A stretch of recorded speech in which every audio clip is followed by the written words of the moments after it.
Assalamualaikum warahmatullahi wabarakatuh. Baiklah, pada kesempatan kali ini saya akan menjelaskan ringkasan materi selama satu semester dalam mata kuliah anatomi, fisiologi, dan genetika.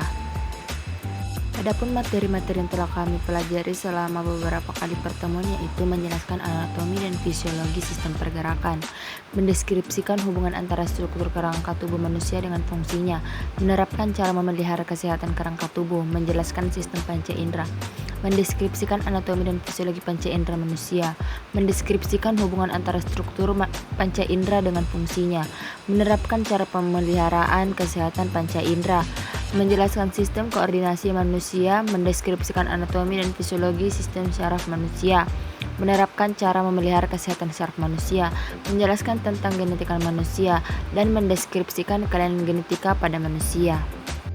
Adapun materi yang pertama yaitu konsep anatomi, fisiologi, dan genetika.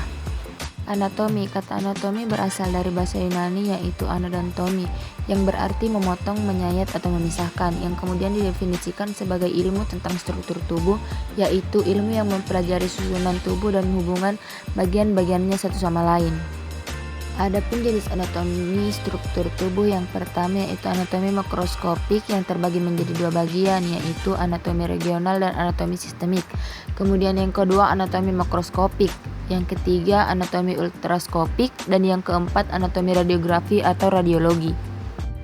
Sikap anatomi adalah suatu sikap di mana badan berdiri tegak, kepala tegak, mata memandang lurus ke depan, kedua anggota gerak atas lurus ke bawah berada di samping badan dengan telapak tangan menghadap ke depan, kedua tangan menghadap ke depan, kedua anggota gerak bawah lurus dan sejajar, kedua kaki sejajar ke depan. Anatomi tubuh manusia dibagi menjadi tiga bidang, yaitu bidang sagital, bidang frontal, dan bidang transversal.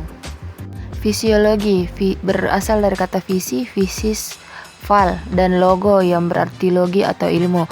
Jadi fisiologi adalah ilmu yang mempelajari kerja tubuh dalam keadaan normal. Pada fisiologi manusia, maka yang dipelajari ialah bagaimana organ-organ tubuh manusia bekerja. Misalnya bagaimana jantung berdenyut, bagaimana otot berkontraksi, bagaimana pertukaran gas di dalam paru-paru, bagaimana otak menerima rangsangan, dan bagaimana otak mengingat, dan sebagainya. Jadi, anatomi dan fisiologi adalah ilmu pengetahuan yang mempelajari tentang susunan atau potongan tubuh dan bagaimana susunan atau alat tubuh itu bekerja. Melalui pemahaman tentang kerja tubuh manusia dalam keadaan normal, maka dapat diketahui kerja tubuh manusia dalam keadaan tidak normal. Materi selanjutnya yaitu pemahaman tentang genetika. Definisi genetika dalam banyak buku dinyatakan sebagai cabang biologi yang mempelajari sifat-sifat baka atau ilmu mengenai sifat keturunan. Pernyataan di atas mengandung arti bahwa persoalan pokok dalam genetika ialah bagaimana suatu persamaan dari variasi diturunkan dari orang tuanya kepada anaknya. Tubuh manusia dibangun atas banyak sel. Tiap sel mengandung inti yang di dalamnya mengandung kromosom-kromosom yang membawa gen-gen sebagai informasi genetika pembawa sifat keturunan. Sifat-sifat gen selain mengandung informasi genetika juga dapat mengatur perkembangan dan metabolisme tubuh manusia. Materi yang kedua yaitu rangka tubuh manusia atau kerangka atau disebut juga skeleton. Rangka tubuh manusia. Rangka tubuh manusia merupakan sekumpulan tulang-tulang yang saling berhubungan. Rangka manusia dapat dibagi atau dikelompokkan menjadi dua bagian, yaitu bagian poros tubuh atau aksial dan bagian alat gerak atau apendikular. Kerangka aksial meliputi 80 tulang pada manusia, terdiri dari tulang-tulang tengkorak dan rangka badan, sedangkan kerangka apendikular terdiri dari 126 tulang, terdiri dari tulang-tulang anggota gerak atas dan tulang-tulang anggota gerak bawah. Materi yang ketiga yaitu struktur dan fungsi tubuh manusia.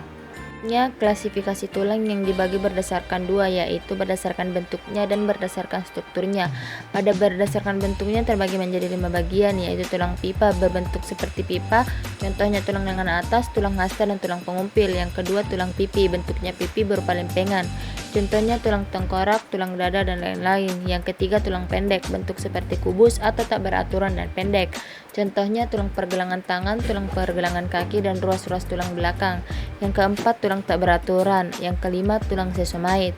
Berdasarkan strukturnya terbagi menjadi dua, yaitu tulang keras yang strukturnya keras, tulang belakang, dan tulang lengan. Kemudian tulang rawan yang strukturnya lunak, tulang telinga, kuping, dan lain-lain. Yang pertama, rangka tubuh manusia merupakan sekumpulan tulang-tulang yang saling berhubungan. Rangka manusia dapat dibagi atau dikelompokkan menjadi dua bagian, yaitu poros tubuh atau aksial dan bagian alat gerak atau apendikular. Yang kedua, otot manusia. Otot manusia adalah sebuah jaringan dalam tubuh manusia yang berfungsi sebagai alat gerak aktif yang menggerakkan tulang. Yang ketiga, sendi pada manusia. Sendi adalah bagian yang menghubungkan tulang dan membantu tubuh bergerak. Jumlah sendi setiap orang berbeda-beda satu sama lain. Setidaknya ada sekitar 250 hingga 350 sendi yang menghubungkan tulang-tulang kita. Selanjutnya, materi yang keempat yaitu panca indera pada manusia. Panca indera pada manusia yang pertama yaitu indera penglihatan. Indera penglihatan pada manusia adalah mata. Indera penglihatan disebut juga fotoreseptor karena mata sangat peka terhadap perangsangan cahaya. Mata merupakan organ indera khusus yang mampu menerima gambar visual. Selanjutnya, gambar visual tersebut dibawa ke otak. Yang kedua, indera pendengaran. Telinga adalah organ utama indera pendengaran manusia. Telinga memiliki dua fungsi, yaitu sebagai organ pendengar dan penjaga keseimbangan dalam sistem vestibular. Yang ketiga, indera peraba. Indera peraba adalah kulit. Kulit adalah suatu organ pembungkus seluruh permukaan luar tubuh. Merupakan organ terberat dan terbesar dari tubuh. Seluruh kulit beratnya sekitar 16% berat tubuh. Pada orang dewasa sekitar 2,7 sampai 3,6 kg dan luasnya sekitar 1,5 sampai 1,19 meter persegi. Tebal kulitnya bervariasi mulai 0,5 mm sampai 6 mm tergantung dari letak, umur, dan jenis kelamin. Materi yang kelima yaitu sistem koordinasi. Sistem koordinasi adalah sebuah sistem yang mengatur kerja organ-organ pada tubuh. Sistem ini berperan untuk memerintahkan setiap organ untuk dapat bekerja sama mendukung fungsi tubuh agar bekerja dengan baik. Fungsi sistem koordinasi pada manusia diperlukan untuk mengendalikan setiap bagian dalam tubuh agar gerakan yang dihasilkan menjadi tepat sasaran. Tanpa sistem koordinasi, seluruh organ tubuh tidak mampu bekerja sama. Sistem koordinasi yang dimiliki oleh manusia meliputi sistem saraf, sistem endokrin atau hormon, dan panca indera. Komponen sistem saraf terdiri dari sel saraf atau neuron, sistem saraf pusat, dan sistem saraf tepi. Genetika disebut juga ilmu keturunan, berasal dari kata genus bahasa Latin, artinya suku bangsa atau asal-usul. Genetika adalah studi yang mempelajari tentang bagaimana ciri-ciri tertentu pada manusia, seperti warna rambut, warna mata, hingga risiko penyakit yang diwariskan dari orang tua ke anak-anaknya. Genetika mempengaruhi bagaimana ciri-ciri yang diwariskan. Ini dapat berbeda pada setiap orang, tidak hanya persamaan saja, tetapi juga banyak perbedaan yang dapat kita temukan di antara orang tua dan juga anak-anaknya. Pewaris sifat ini yakni penurunan sifat yang terjadi di mana sang induk menurunkan beberapa sifat yang tampak sama dengan keturunannya, yaitu anaknya. Sekian materi penjelasan dari saya. Terima kasih. Assalamualaikum warahmatullahi wabarakatuh.